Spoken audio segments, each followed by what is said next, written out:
শ্রদ্ধেয় বড় ভাইয়া সৈয়দ ভাইয়া, দেন আমার উস্তাদ, অ্যান্ড তারপর আমার যাবতীয় যা গেছে আমার ছেলে ওয়াইফের পর সবই হচ্ছে আমার কারাতে ছাত্রছাত্রীরা।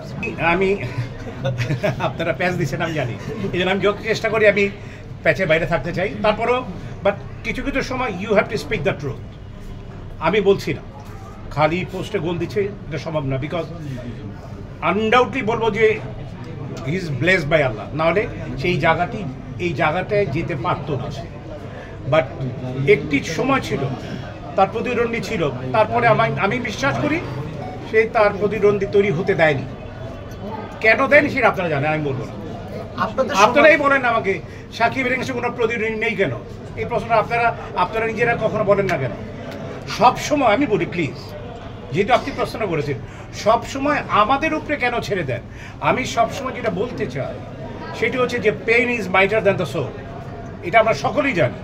আপনাদের লেখনির উপরে কোনো কিছু হতেই পারে না, আপনারাই তো কখনো কোনো কিছু লেখেন না, শুধু আমাদের উপরে ছেড়ে দেন।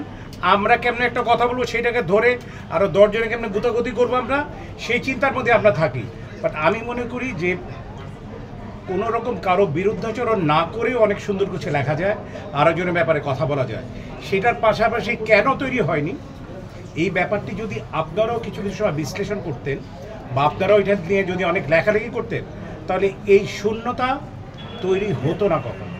ভাই আপনার শিক্ষার্থীদের জন্য ঈদের থেকে কোনো উপহার দেওয়া হয় কিনা, তাদের জন্য কিছু করা হয় কিনা আলাদা করে? শিক্ষার্থীতে আমার কারাতে শিক্ষার্থী আমার যাবতীয় যা কিছু আছে all first I am grateful to Allah, then আমার শ্রদ্ধেয় বড় ভাইয়া সৈয়দ ভাইয়া, দেন আমার উস্তাদ, অ্যান্ড তারপর আমার যাবতীয় যা গেছে আমার ছেলে ওয়াইফের পর সবই হচ্ছে আমার কারাতে ছাত্রছাত্রীরা। অল আমার সব কিছু হচ্ছে ওরা। আমি কোনো জায়গায় গেলে পর ওরা ছাড়া আমি যাই না, আমি খেতে বসলে ওদের ছাড়া আমি খাই না। আমার একটা জায়গায় আমি গিয়েছিলাম, যে কোনোভাবেই হোক একটা সন্দেশের মতন ভাগে পড়েছিল, আমরা 11 জন ছিলাম আমার ছাত্ররা। আমাকে তারা বলছে ওস্তাদ আপনি একা খান, আমি বলছি না একা না, 11 টুকরা কর। 11 টুকরা করে 11 জনে খেয়েছি। আমি সেইভাবে চলা পছন্দ করি। এই যে এখানে আসে আমার ছাত্র কিন্তু আছে, আমার সাথে 10 জন আছে, কিন্তু মানে আমি কোনো জায়গায় যাওয়া মিনস আমার সাথে 8-10 জন ছাত্ররা থাকে। আমার মেইন কথা হচ্ছে আমি ওদের সাথে থাকতে ভালোবাসি, ওরা আমার সাথে থাকতে ভালোবাসে। ভাইয়া সাম্প্রতিক সময়ে